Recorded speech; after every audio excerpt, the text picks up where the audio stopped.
Minister Anneliese Dodds. Thank you, Madam Deputy Speaker. And with your permission, I'll make a statement on the UK's focus on Sudan during the UK's presidency of the UN Security Council this month and the humanitarian emergency in Sudan. 18 months into this devastating conflict, the war that began as a power struggle between the Sudanese armed forces and the rapid support forces has become one of the world's worst humanitarian catastrophes. Nearly 25 million people, half of Sudan's population, are in urgent need of humanitarian assistance. Sudan's neighbours are also struggling under the strain of hundreds of thousands of refugees. The UK is using every lever, including through our role in the UN Security Council, to convene the international community to alleviate suffering, pursue peace and hold those responsible for atrocities to account. On the 12th of November, Madam Deputy Speaker, Lord Collins chaired an open meeting of the Security Council calling for urgent measures to protect civilians. And on Monday last week, the Foreign Secretary brought together partners in New York to agree on collective action to pressure the warring parties, remove barriers to humanitarian operations and ensure aid reaches those in desperate need. In partnership with Sierra Leone, the UK introduced a Security Council resolution that called for protection of civilians and full, unimpeded aid access. I am appalled that one country chose to block this vital resolution. Russia's veto is a disgrace. But let me be clear, Russia's actions will not deter us. We will continue to use our role as Council penholder on Sudan to drive forward action to safeguard civilians and deliver life-saving aid. The decision to keep the Adre border crossing open for 3 more months is welcome, but this must become permanent, and it must be free of deliberate bureaucratic obstacles imposed by the SAF that are costing lives. The RSF must also heed international humanitarian law. Indeed, all warring parties have no excuse but to do so. Without urgent support, Madam Deputy Speaker, even more Sudanese people will die, not only from bombs and bullets, but from starvation, preventable illness and exposure. I met some of those who had fled from Sudan to South Sudan. What they told me about wading through floodwater for hours, children dying from diarrhoea in the rain, and their desperation to find food will never leave me. That is why the UK is doubling its aid this year, providing an additional £113 million to support people in Sudan and those who fled to neighbouring countries who are so generously hosting large numbers of displaced people. This funding will allow our partners to deliver food, water, shelter and healthcare where it's needed most. As part of this uplift, we're also providing £10 million to Education Cannot Wait, giving 200,000 vulnerable children in refugee and host communities a safe space to learn and support for their mental health as they endure this traumatic crisis.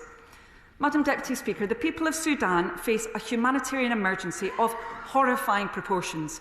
Under our presidency of the Security Council, the UK is rallying international action. We are steadfast in our commitment to the Sudanese people to secure humanitarian access, pursue peace and deliver hope for a more stable and prosperous future. This government will continue to do everything in its power with our partners to bring this devastating conflict to an end. I commend this statement to the House. Shadow Minister Wendy Morton. Thank you, Madam Deputy Speaker, and I'm grateful to the Minister for advance sight of her statement. I welcome this statement, not least because it provides an opportunity to highlight what is a humanitarian catastrophe. And yesterday, I was fortunate to meet with representatives from the World Food Programme, speaking to them and others in the sector. It's so important that we continue to raise the importance of this issue and keep this situation in our minds. This war, Madam Deputy Speaker, which is driven by a man-made power struggle, has already resulted in the world's worst hunger and displacement crisis. It is, as I said earlier, a humanitarian catastrophe. Any further deterioration of the humanitarian situation in Sudan will have dire consequences. There are already 25 million people, that's half the entire population of Sudan, in urgent need of assistance. 11 million people have had to flee from their homes, and 7 million need urgent food assistance. There are reports of systematic human rights abuses, including sexual violence, torture, and mass civilian casualties. What has been happening in Darfur is also incredibly disturbing. The situation in Sudan is unconscionable. Red lines are being crossed in the prosecution of this conflict that countries like the UK, which is a penholder on Sudan at the United Nations Security Council, cannot allow to stand. It's also firmly in the region's interest that the conflict comes to an end and for the humanitarian crisis to be addressed. Further destabilisation in the region caused by this conflict must be avoided too. We're all sadly well aware of the knock-on effect in the surrounding countries. The UK has already invested a great deal of diplomatic energy into trying to bring about a cessation of hostilities and to press for unhindered, safe humanitarian access to Sudan. The last government in particular also heavily invested in aid to Sudan to alleviate the suffering. And I would like to take a second to pay tribute to my right honourable friend and my constituency neighbour, the member for Sutton Coldfield, who I don't think is in his place today, but I pay tribute for the leadership that he has shown in response to this crisis and for his commitment in government to the people of Sudan. We understand the new government has announced further aid measures, which of course is welcome, but I would be grateful if the Minister could provide further details to the House on which trusted organisations she has partnered with for her emergency aid package. We note the Minister has said the package will provide food, water, shelter and healthcare where it is most needed, but can she provide some specific examples of the aid items that she hopes this will deliver and which areas of Sudan she envisages it will be targeted at? The Minister will be no doubt fully seized of the problem of getting aid into Sudan in the first place, let alone the challenges of distribution. So can she assure the House that everything possible is being done to try and ensure this aid can genuinely be effectively distributed? I'd also like to ask her what recent conversations has she had with partners to encourage other countries to provide support to the humanitarian response. And then turning to the warring parties, our position remains that there must be an immediate cessation of hostilities. We understand that the government's resolution at the UN Security Council with Sierra Leone was thwarted by Russia. However, we would welcome a further update on other avenues the government is actively pursuing, including to back the Jeddah process. The government and our allies need to be working around the clock to press the warring parties into a ceasefire and to exert whatever pressure we can to see the lifting of arbitrary obstacles to humanitarian aid delivery. In conclusion, Madam Deputy Speaker, I'm sure the Minister will agree that the status quo in Sudan is not sustainable. It must change. The UK has a leadership role here. We must use it to its fullest extent. Minister. Thank you, Madam Deputy Speaker. I'm very grateful to the Right Honourable Lady for her remarks and her clear concern about the situation also. And I hope the very loud and clear message has now been sent that there is cross-party concern about this situation. So I was very encouraged by the way in which she described it and the need for that UK leadership that we're determined to deliver. I was very encouraged to hear from her that she had met with the World Food Programme to discuss these matters. I have also, and I met with a number of their operatives when I was in South Sudan. They're working incredibly hard to get the support in that's needed. In fact, there was some coverage of this, very welcome coverage, given that there has not been a huge amount of media coverage of the situation. Welcome coverage this morning, indeed, on the BBC, including interviewing some of their operatives. She talked about the growing body of evidence of serious atrocities and violations of human rights. The UK government is extremely concerned about that. We were determined to ensure that we had a renewal of the mandate of the fact-finding mission. We were pleased that that was renewed, this time with increasing support from African nations as well. That's very important so that we really do get a picture of what's happening there, so there isn't impunity. She referred to the regional impact rightly, and she's absolutely correct. We're seeing that impact on South Sudan, on Chad, on a number of other countries, including countries that, of course, themselves were already in difficult situations in terms of food security. And she also talked about the work of the previous government, and I am very grateful for that work. As I said, I believe this is a cross-party issue. We're determined to now intensify that work, given the deteriorating situation, and to work with other partners to push this forward. And I would say we've also seen leadership right across the UK on this, including from Her Royal Highness the Duchess of Edinburgh in her visit to Chad, which followed on from that of the Right Honourable Gentleman who's the member for Sutton Coldfield.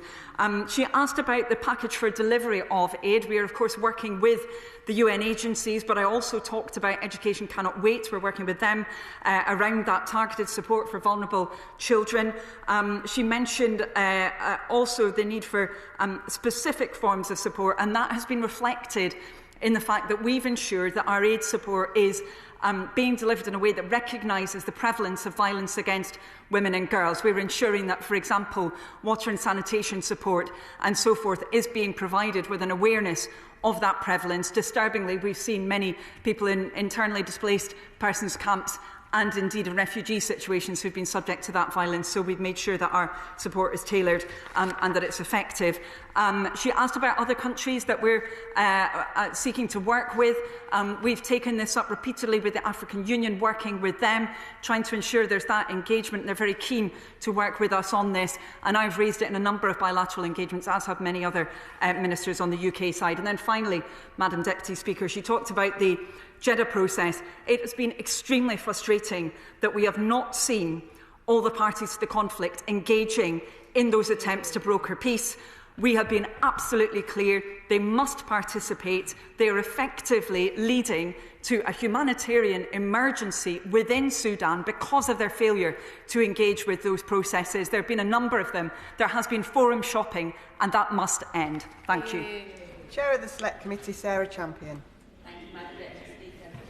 Yesterday, in the committee's session on Sudan, Dr Eva Kahir, Director of the Sudan Transnational Consortium, made very clear we should not be regarding this as a civil war, but a war on civilians. And she's right. 61,000 killed since April 2023 when it started. 11 million people internally displaced. That's nearly a quarter of the population. 14 regions at risk of famine. And the UN's fund is only 57% funded at the moment. So I'm really keen and I really welcome both the Foreign Secretary's and the Minister's personal involvement in this. But can I ask assurances that that commitment will continue, because we are the pen holder and we are a former colonial administrator. That means we have special duties when it comes to Sudan. So can the Minister give assurances about how she is convening the international community to stop this, to prevent it happening, but most importantly, to involve civil society in those debates? Thank you, Madam Deputy Speaker. I'm very grateful to my right honourable friend for raising these really important issues, and indeed for the work of the Select Committee on these matters and the hearing that they held recently on them. She is absolutely right, of course, that there is a dreadful impact on civilians from this conflict. We are absolutely determined to do all we can to use every multilateral mechanism and every bilateral mechanism and relationship that we have to seek the end to this conflict that is so desperately needed, and also an end to the restrictions on humanitarian aid that we're seeing, and indeed the atrocities being perpetrated on civilians. She talked about the UN mechanisms. We are absolutely determined to keep exercising that leadership. As I said, that veto by Russia is not going to hold us back from continuing to push very hard indeed to advance these issues. We are really determined to make a change on them. Thank you, Madam Deputy Speaker. Spokesperson for the Liberal Democrats, Brian Mathew. Thank you, Madam Deputy Speaker, and I thank the Minister for advance sight of their statement, and for the work which the UK has done at the UN Security Council this past month. The Liberal Democrats welcome efforts to secure a ceasefire in Sudan, and we join members from all sides of the House in condemning Russia's attempts to stop one. The UK should not accept that the consequences of the Russia veto is that we cannot act to protect civilians. So what actions is the government taking? Given that we can act and we do not have to wait, will they consider a UK Sudan-wide no-fly zone building on the one in place in Darfur? Does the Minister also agree that we should not be bestowing legitimacy on warring groups? I understand that the RSF are days away from claiming that they are forming a government. If they do, does the Minister agree that it is civilians who will lose out? We shortly pass the rotating presidency on to the US. Can the Minister update the House on what conversations she and her colleagues have had with UN counterparts to ensure that this brutal conflict, which sadly has been ignored, is brought to an end so that civilians are protected? And with the inauguration of President Trump just weeks away, what representations have we made against the division of Sudan? And will the Minister commit to doing all she can to raise the profile of this conflict in the UK? When the leader of my party raised this conflict with the Prime Minister at PMQs, he agreed that this is an important issue and that he did not think we discuss it enough in this House. Will the Minister join the Liberal Democrats in calling upon the Disasters Emergency Committee to start an appeal, just as they did recently for the Middle East? They had previously communicated to our spokesperson in the other place, Lord Purvis of Tweed, that this conflict is not deemed high profile enough to start one. Thank you. Yeah. Thank you, Madam Deputy Speaker. I'm very grateful to the honourable gentleman for the number of issues that he has raised. First of all, he will no doubt be aware that there is a UK arms embargo for all of Sudan. There's also a UN arms embargo on Darfur as well. So I hope that helps to fill out a little bit some of the multilateral and bilateral work that the UK has been engaged in on the issue of embargoes.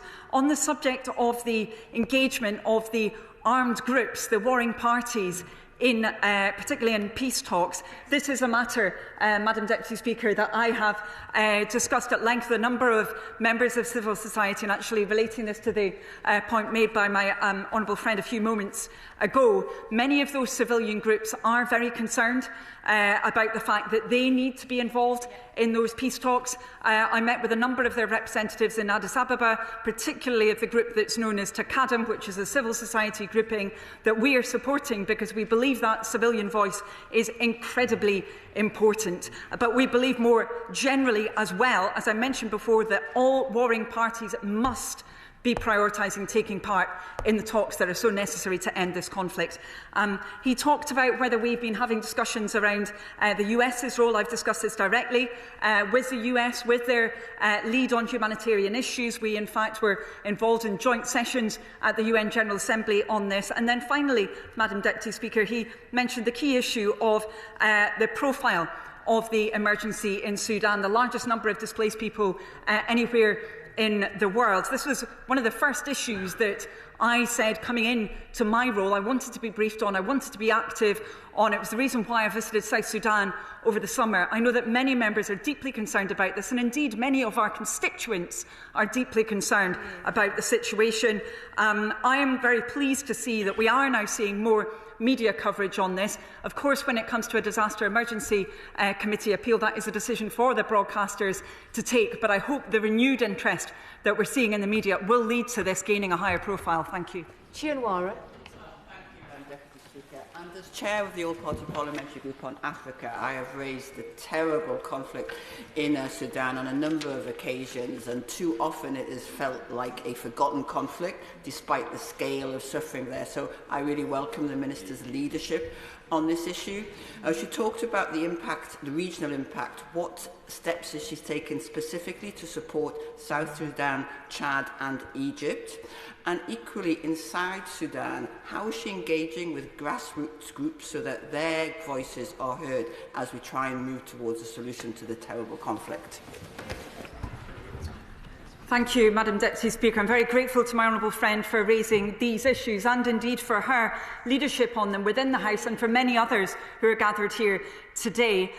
She mentioned the situation in neighbouring countries. I am aware that in Chad, South Sudan and Egypt we see large numbers of refugees from Sudan. We have discussed these matters with representatives from each of those countries. We're seeing quite different profiles of the kind of relative economic circumstances of those refugees in those different countries and how they are being supported. I know that in Egypt there is a determination to support people, as indeed in South Sudan and in Chad. When it comes specifically to conversations that I've had with civil society organisations in South Sudan, I had a number of discussions, particularly with women's rights organisations there about the conflict, as well as speaking directly with some of those who had fled from Sudan. I've spoken with representatives from Chad about this as well. And I think we must be conscious, Madam Deputy Speaker, as I mentioned before, many of these countries already have significant challenges themselves in terms of food insecurity, economic development, the impact also of the climate crisis. Now they are dealing with this very major influx of refugees as well. We must pay tribute to them for enabling those refugees to seek safety and security within their own borders. Thank you. International Development Select Committee Member David Mundell. Thank you very much, Madam Deputy Speaker. And I very much welcome today's statement and the fact that there is increased focus on Sudan, because on the International Development Committee it's clear from the evidence we've taken those in Sudan feel that this conflict has been forgotten and ignored, partly because it has received so little international media attention, and anything that can change that is welcome. I also commend the Minister to the evidence that the committee took this week, which set out that in terms of delivering aid, doing so locally through local groups on the ground is going to be the most effective way of doing that. But more widely, can I ask her what engagement the UK has had with the United Arab Emirates in particular, given their huge influence within that conflict? Minister.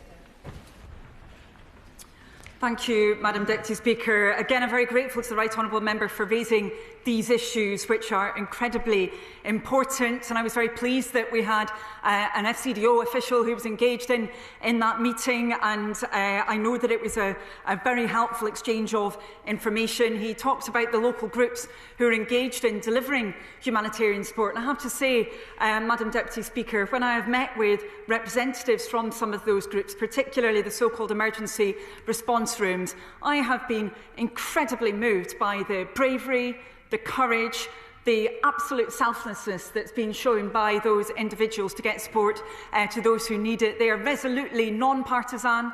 They are supporting their communities, and indeed as a cooperator, I think they're a real sign of cooperation in action in the hardest possible circumstances. I pay tribute to them. He talked about the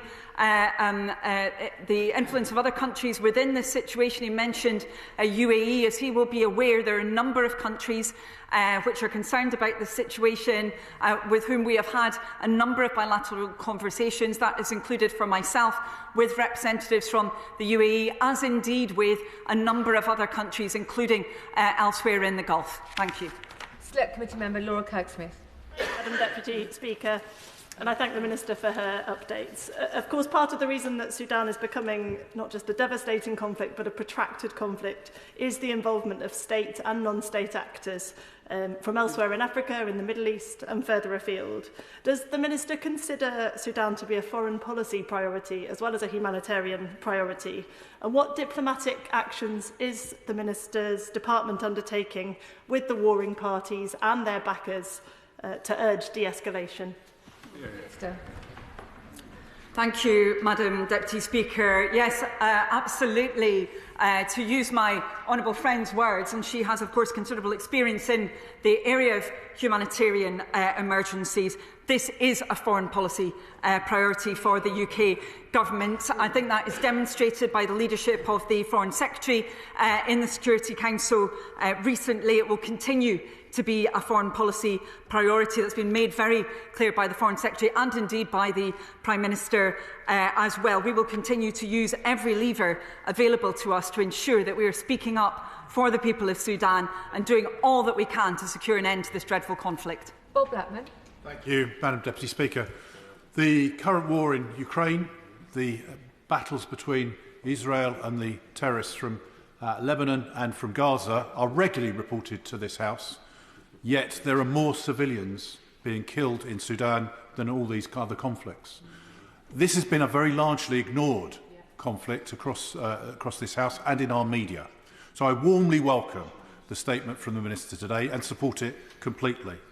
What now has to happen, of course, is to get an end to hostilities, but equally, those responsible for these human rights abuses need to be brought to justice, to the ICC or the ICJ. What action is the Minister going to take to make sure that that happens? Well, I really do want to thank the honourable member for his very kind words, and I think we can see right across the House there's considerable concern about this situation, and we need to be working together, I hope, and certainly I've found the opposition to be keen to do that on this emergency. He talks about the need to ensure there is not impunity for the atrocities that we are currently seeing. That is absolutely a priority of the UK Government. As I mentioned before, we were really determined to ensure the renewal of that fact-finding mission. Previously, and I do pay tribute here to the previous government that they managed to secure the initial mission. There was some suggestion that it might be difficult to get that renewed, but actually we saw an increase in support for it. 2 African countries backing that, which was really encouraging. So we're determined to work right across the board to ensure both that there's no impunity, but above all that those voices from on the ground are actually heard. That also involves backing civil society, which again the new government is doing. Thank you. Matt Weston. Thank you, Madam Deputy Speaker, and can I commend the statement from my right honourable friend and also the work done by the Foreign Secretary at the United Nations, despite the failure of that motion. 11 million people displaced is a staggering number, including 2 million to those neighbouring countries, but also the 1 million specifically into Egypt. The regional and global consequences of this are huge. So how can the UK assist those countries, specifically Egypt, which may face the prospect also of refugees from Gaza? I'm very grateful to my honourable friend for raising this, Madam Deputy Speaker, and I think the word that he used is absolutely correct. It is a staggering movement of people that we have seen both internally within Sudan and, of course, as he mentioned, to neighbouring countries. We have had a number of discussions with those countries about the challenges that this has posed. They have, of course, kept their borders open to enable those fleeing such an appalling conflict to actually seek sanctuary, but we need to make sure that their voice is heard, and that is why, Madam Deputy Speaker, we've ensured that we have listened to them around their concerns on these matters in our delivery in particular of support, and the Education Cannot Wait support that I talked about before is also supporting children in host communities as well. Thank you. Seamus Logan. Thank you, Madam Deputy Speaker, and I thank the Minister for coming to the Chamber today to make this important statement. Madam Deputy Speaker, unspeakable atrocities have taken place, are taking place in Sudan, and the humanitarian disaster that has followed is horrific in its nature and in its scale. In that light, my SNP colleagues and I welcome the additional £113 million in aid that she has promised. But I must press her on 3 specific points. Firstly, can she tell us whether the overall aid budget will increase accordingly, or is this simply moving money from one budget heading to another? So that's an important point. Secondly, while this aid is welcome, it's insufficient. Can the Minister tell us what actions the government are taking to prevent these atrocities in Sudan. I hear other members calling for, the Liberal Democrat spokesperson called for a no-fly zone. Can she say specifically what measures she's taking beyond the provision of aid to prevent these atrocities? And finally, Madam Deputy Speaker, the Minister only moments ago said that she was appalled by Russia's veto of a Security Council resolution and that Russia's veto is a disgrace. On that, she is absolutely right. But will she commit to consistent UK leadership in condemning UN Security Council members who veto humanitarian resolutions going forward? Minister. Thank you, Madam Deputy Speaker. I'm grateful to the member for his questions. First of all, on the overall aid budget, no, this is not just shifting funds around. I can assure him of that. And in fact, if he looks at the programme budget for the FCDO for this year, 24-25, compared to next year, 25-26, there's an increase of £450 million. We are, of course, inheriting a situation where we've seen huge turbulence within the aid budget, particularly because of the increase in donor refugee costs under previous governments, but we're determined to get a grip on that and have a much more planned approach for the future. He talked about the measures that are being taken beyond aid. I talked about the arms embargo previously. There are the many diplomatic efforts that we are engaged in, and just also to mention, because he specifically highlighted atrocity prevention, the Minister for Africa, Lord Collins, hosted an event with his Dutch counterpart at the UN General Assembly, which was specifically about conflict-related sexual violence. We're really determined to make sure that the voices of those women and girls who've been impacted are heard, and that we're taking action against this. And of course, the UK is determined that when it comes to the prevention of conflict access, also for aid, that we are absolutely consistent, and he has seen that from this government. Thank you. Select Committee Member Noah Law. Thank you, Madam Deputy Speaker. Many of the Select Committee members, including myself, have heard of the role that online disinformation and hatred has played in some of these atrocities in Sudan. So what leadership can the UK demonstrate in helping to quell some of this digital fuel to the fire in the war against the Sudanese civilians? Thank you, Madam Deputy Speaker. My honourable friend raises a really important point. We are indeed seeing a huge amount of misinformation that is circulating, a lot of the time circulating digitally. That's why we've been determined to support the Centre for Information Resilience. It's a research body that's gathering open source evidence about the ongoing fighting, but also where there's manipulation of what's going on that's then linked to fuelling violence. And it really is important that we see continued support for reliable information and evidence in that context, and also that we combat that disinformation which has been so damaging. Richard Ford. Thank you, Madam Deputy Speaker. And the war in Sudan is plainly appalling. I heard that 14 million people had been displaced, but 11 million is also an appalling figure. This started out, as I understand it, being a war between the general in charge of the armed forces and the general in charge of the Rapid Support Forces militia. And it makes me think that we need to get upstream of this. We need to try to prevent situations like this happening again. The UK used to be involved in defence engagement, where we were delivering courses like Managing Defence in a Wider Security Context at the Kofi Annan International Peacekeeping Training Centre. And we were teaching things like democratic oversight and democratic control of the armed forces. Will the government look again at that and see whether we might deliver more such training for military officers and officials in those developing countries that are receptive to it? Thank you, Madam Deputy Speaker, and I'm grateful to the gentleman for his interesting and important question. And the issue of conflict prevention is one that is absolutely fundamental, both for me as a Minister, but I know also for the Foreign Secretary and indeed the Prime Minister as well.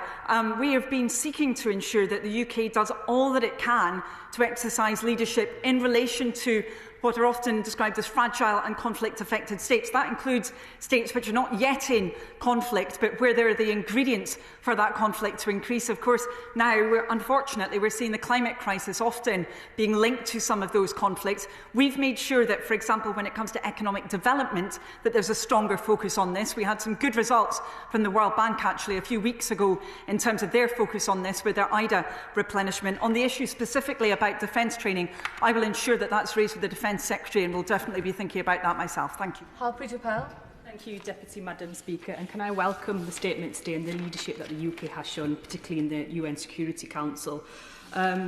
You know, I think when we look at Sudan, the complexities can feel like we can't act, but it's really important that we do. And having spoken to NGOs on the ground, they continue to push for access. I know a number of honourable members have raised this today, but they're particularly concerned about the UN's role in this, and they're keen that we continue to push the UN. And I welcome the continuation of the border in Chad, but can we make sure that the UK is pushing the UN on sustainable access to that border and that it isn't time-bound or unnecessarily conditioned? Yeah, I'm very grateful to my honourable friend for raising these really important issues, and the UK government has discussed these matters in detail with the UN. I have myself with a number of their agencies that are engaged on the crisis in Sudan. I know that they have been deeply concerned about the restrictions on aid that we have seen, both restrictions that are very clear, for example, closures of crossings, but then also those that are de facto because of restrictions, bureaucratic obstacles, administrative obstacles placed in the way of those who are trying to simply keep people alive through humanitarian aid. She talked about the crossing in Darfur. We did have welcome news that that would be open for 3 more months, but ultimately it must be open permanently. I mean, this is an absolutely critical lifeline for millions of people, and we will continue to advocate for it, as I'm sure will the NGOs that she mentioned. I pay tribute to their work, and it's been a pleasure to meet with them and discuss these matters with them. Thank you, Madam Deputy Speaker. I too welcome the Minister's statement on this dire situation in Sudan. Sudan, as mentioned, has been described as the forgotten war, which is incredulous when we think, according to the United Nations, 14 million people have been displaced and over half of its population is on the verge of starvation. I'd like to ask the Minister why she thinks it has taken us so long to get to this position of giving it due consideration. And I'd like to push her on what negotiations we are having with our proxy nations that are playing a role in this conflict, some of whom we have excellent relationships with. And finally, what tangibles we are doing in getting aid into the country and distributing to those that most need it. Thank you. Thank you, Madam Deputy Speaker. And perhaps I can reassure the honourable member that this crisis has been an absolute priority for me. As I stated before, I won't rehearse what I had mentioned before, but as soon as I came into my role, I was determined that I should be briefed on this situation, determined to get as close to Sudan as I could, which was to South Sudan over the summer, and really determined to make sure that the UK was exercising that leadership role. We have also been absolutely clear, and indeed I've said this within the House a number of times, there is no reason for any country to be engaged in Sudan unless they are providing humanitarian support. No reason. I've said that on the record a number of times, Madam Deputy Speaker, and will continue to make that case. Thank you. Thank you, Madam Deputy Speaker. Can I welcome the statement from the Minister today on what is a harrowing humanitarian catastrophe. I especially welcome that the UK is committed to giving an additional £113 million in aid to the people of Sudan. So I have 2 questions. The first is, how realistic is it that this aid will actually get to the people still in Sudan? And secondly, given the large number of countries hosting huge numbers of refugees, have they indicated in any way how long they are willing to continue hosting refugees? Minister. I'm grateful to my honourable friend for his important questions. We are confident that the UK's support is reaching those in such desperate need. Now, that is requiring creativity, is requiring diligence, it's requiring repeated work from those on the ground, particularly to ensure that they are able to get aid where it's needed. There's often a very complex process of negotiation, and that's in a context where there should be no impediments on aid, but we are determined that it will get to those who need it. And he talked about the response of neighbouring countries with the large influx of refugees. The last conversation that I had with one of those countries was with some ministers and representatives from Chad. They are determined to fulfil their responsibilities. They are extremely concerned about their Sudanese brothers and sisters, as they describe them to me, who have come over the border.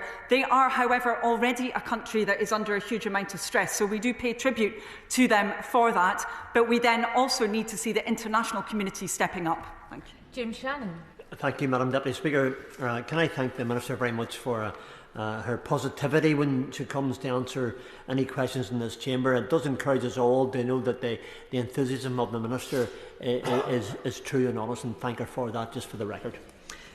With an estimated 25 million people looking for food, 14 million people displaced, Sudan is fast becoming the crisis point of the world. And although I am very loath to suggest engagement in any theatre of war, my question to the Minister is this: can we do more? Can we do more to offer safe and secure camps for women and children with chances of education and clean water? Can we do more to assist those who are seeking to do better to battle with tyranny? And Minister, if we can do more, my question is, will this enhancement start today? Thank you. Minister.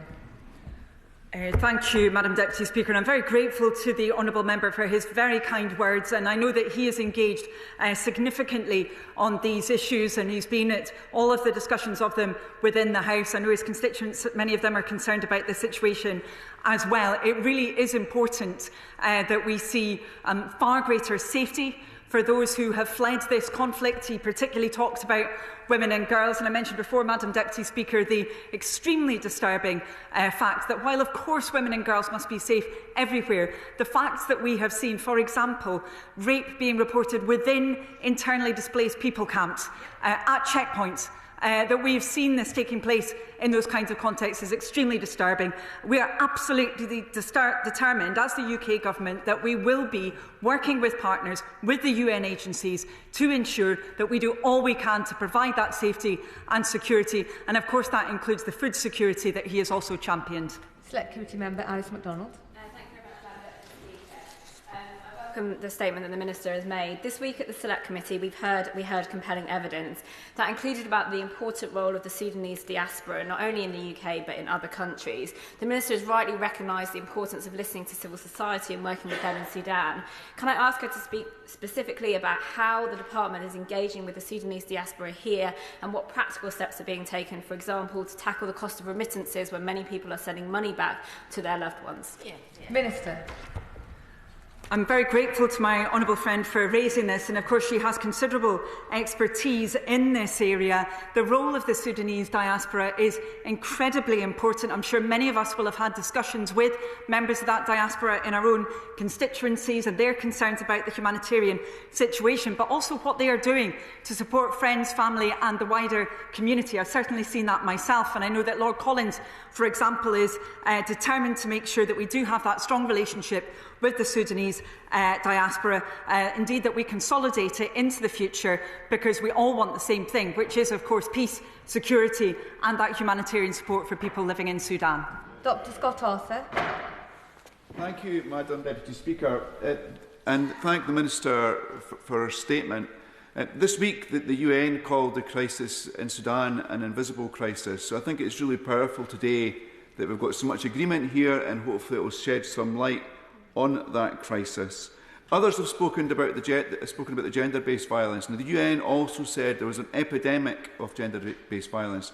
So I'm really pleased that the Minister has taken that issue really seriously, and I know this is more than just a job for her. But Sudan is also a place where minority faiths are persecuted as well. So when we're thinking about distributing aid, will we put all human rights, will we take account of all human rights as well as saving lives? Thank you. I'm grateful to my honourable friend for his really important question. Of course, he is right about the need to be acting against conflict-related sexual violence, and we've seen many members reference this in the debate already today. On the issue of religious freedom in particular, and this has been raised previously in the House, we do remain concerned by the wider human rights situation across Sudan since the 2021 military coup. We continue to promote freedom of religion and belief as a means of enhancing tolerance and inclusion in Sudan, but we're not aware of any significant increase in the specific targeting of or discrimination against any religious minorities because of their beliefs, including Christians, in the country since April 2023. But of course we will keep this under review. Phil Brickell. Thank you, Madam Deputy Speaker. I'm very grateful for the statement from the Minister today and also for her leadership on the growing humanitarian crisis in Sudan for what all too often feels like a forgotten conflict, given in particular the systemic human rights abuses that we've heard about today. With that in mind, does my right honourable friend agree with me that Russia's veto of the joint UK-Sierra Leone UN Security Council resolution on protecting civilians is indefensible and will only extend human suffering in Sudan? Minister.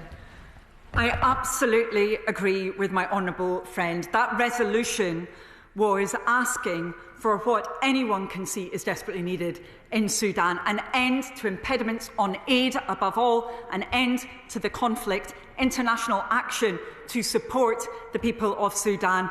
We were deeply disappointed and frustrated that Russia vetoed that resolution, but that will not dim our resolve to work with other partners on this issue.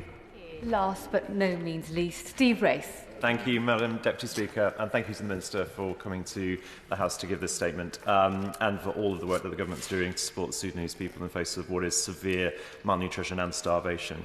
Keeping the Adre crossing open is extremely important. The Sudanese Armed Forces have committed to 3 months. What diplomatic pressure is the Government bringing to bear on making sure that that opening remains open for longer than 3 months, but also the ability to bring in ready-to-use therapeutic food is so important. There are global shortages in the production of RUTF at the moment.